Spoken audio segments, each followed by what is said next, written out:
वा वा वा वा वा वा, एकदम मस्त. खूप कौतुक आहे अमृता तुझं. काय जीव ओवाळून टाकतेस का तू या रस्त्यावरून उचलून आणलेल्या पोरीवर. मोनिका, काय सांगितलं होतं ना, या मुलीला अजिबात जेवायला द्यायचं नाही. पण तरी आलीस, सगळं छान ताट भरून घेऊन आलीस. वरण, भात, पोळी, भाजी, तेही मस्त तूप टाकून. छान. आता एवढं आणलंच आहेस तू, तर ठेव तिकडे. ठेव तिकडे, कारण ते आत नाही जाणार, ते वेस्ट होणार. चांगलं असतं का ग असं अन्न वाया घालवणं? नाही, कारण काय, तू इथून कडी उघडण्याचा प्रयत्न करशील, पण दार तरीही नाही उघडणार, कारण ओवी आतून दार नाही उघडणार. मी तिला तशी सक्त ताकीदच दिली.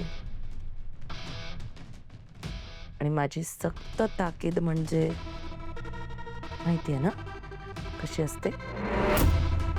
बर, जर अचानक ओवीचं मन बदललं आणि तिनेही आतून कडी उघडली तर.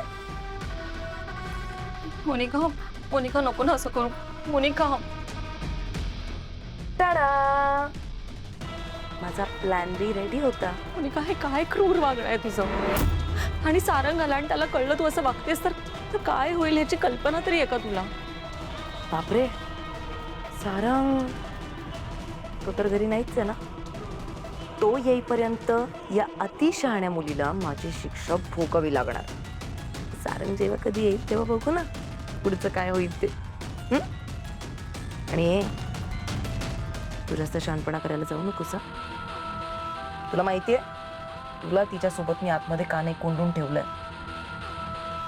कारण या एवढ्या मोठ्या घरातली कामं करायला कोणतरी एक मूलकरण हवी ना.